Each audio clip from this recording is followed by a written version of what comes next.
Stuart said too, just what everybody's saying, I don't think there's really, you should never feel like you have to sacrifice something to live the gospel. I think it's maybe for me, I was thinking like probably the thing I had to sacrifice was pride and selfishness to live the gospel. And like Devin was saying, just at first maybe I did feel a little embarrassed to say that I was a Mormon, and I feel bad about that because I thought, well, people are going to think bad about me, or they're going to get the wrong impression, and I'm not going to be a good example of what the church really is because I'm imperfect. And I kind of just took orders from, trying to make the people in the record label or the management happy, trying to make them happy. And I didn't realize that the things that were going to make me happy were the things that were going to make me happy all the time. And right after American Idol and touring and just having a single come out and an album, I was just feeling so empty, and I didn't know why. And I was just letting them kind of guide my steps in life. Just do this, do whatever you say. I want to be successful in helping people. And by the end of the year, I was just feeling so down, and I didn't know why. I thought, I'm doing what I love to do. Why do I feel so bad? And just made me realize the importance of simple things. The next tour I had a keyboardist who was LDS. She was the only person LDS in our whole group. And she said, would you like to go to church this Sunday?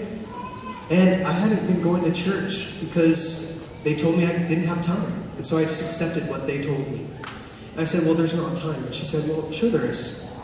You don't have anything until noon, and there's a church at 9 o'clock that we can go to.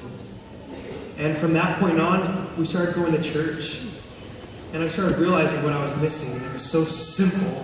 And I thought, well, Holy Father will understand that. Why I'm not going to church? Because I'm doing a lot of good for people. But that made such a complete difference in my priorities.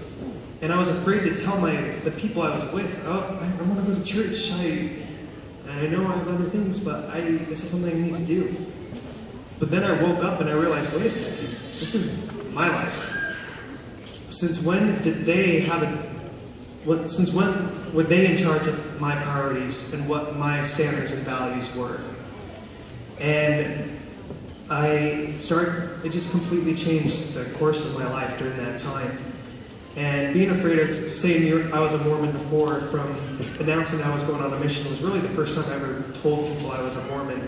And coming back now, and just starting to write again with writers. And there's some songwriters I was working with just like a month or so ago, and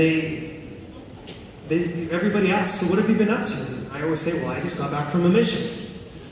And before, when I was always afraid of, if I tell them they're Mormon, they're going to think I'm such a discriminator and I judge people and stuff. I just shared with them my experience of why I went on a mission and what my priorities are now and what I want to do with my music.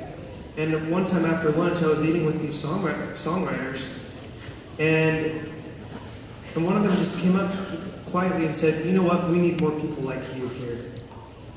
And I said, well, what do you mean? And he said, you have conviction for what you believe. A lot of us are religious.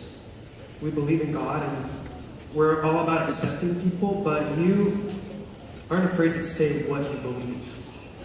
And it's refreshing to be around you, and you've made me think a lot about things.